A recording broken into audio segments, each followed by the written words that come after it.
আল্লাহ তাআলা আমাদের কি উদ্দেশ্যে সৃষ্টি করলেন, এই দুনিয়াতেই বা কেন পাঠালেন?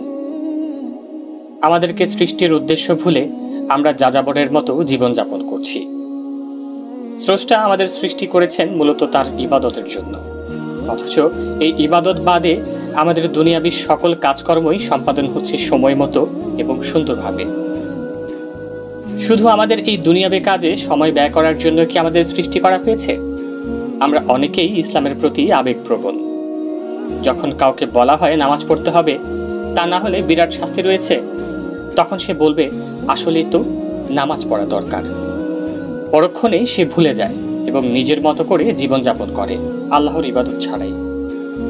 জন্মের পর মায়ের আদরে বড় হয়ে স্কুলে লেখাপড়া শিখি, এরপর জীবিকার জন্য ছুটতে থাকি।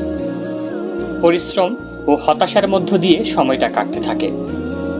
তারপর একসময় চাকরি পেয়ে যাই এবং সংসারে সবার চাহিদা পূরণ করতে ব্যস্ত হয়ে পড়ি। সময়ের সাথে সাথে বয়স বাড়তে থাকে এবং একসময় বৃদ্ধ হয়ে পরিবারের উপর নির্ভরশীল হয়ে জীবন কাটে। অবশেষে মৃত্যু। তাহলে আমাদের জীবন চক্রটা কি শুধু খাদ্য বা রিজিক অন্বেষণের মধ্যে সীমাবদ্ধ? অথচ আল্লাহ তাআলা আমাদেরকে নিশ্চিত করেছেন যে রিজিক তিনি নির্ধারণ করেন। সবার জন্য রিজিক নির্ধারণ করাই আছে, যা লাউহ মাহফুজে আল্লাহ তাআলা আমাদের সৃষ্টির 50,000 বছর পূর্বে লিখে রেখেছেন।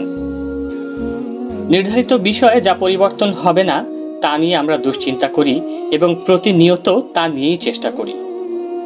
অথচ অনির্ধারিত যে বিষয় যা আমাদের আমলের উপর নির্ভরশীল, তা নিয়ে আমাদের কোনো দুশ্চিন্তা নেই, তা নিয়ে আমরা কোনো চেষ্টাও করছি না।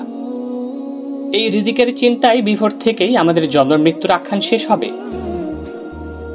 দুনিয়ার জীবন ক্ষণস্থায়ী এবং আমাদের জন্য যা নির্ধারণ করা আছে তা থেকে একটু কম বেশি হবে না। এই বিষয়টি জানার পরও আমাদের দুশ্চিন্তা এবং পেরেশানি কমে না। আল্লাহ তাআলা পবিত্র কোরআনে বলেছেন, আল্লাহু ইয়াবসুতুর রিজকা লিমান ইয়াশাউ ওয়া ইয়াকদির ওয়া ফারিহু বিল হায়াতিদ দুনিয়া ওয়া মাল হায়াতুদ দুনিয়া ফিল আখিরাতি ইল্লা মাতা'। আল্লাহ যার জন্য ইচ্ছে করেন রিজক বাড়িয়ে দেন এবং যার জন্য ইচ্ছে সংকুচিত করেন। তারা পার্থিব জীবনের আনন্দে মেতে আছে, অথচ আখিরাতের তুলনায় দুনিয়ার জীবন অতি নগণ্য বস্তু।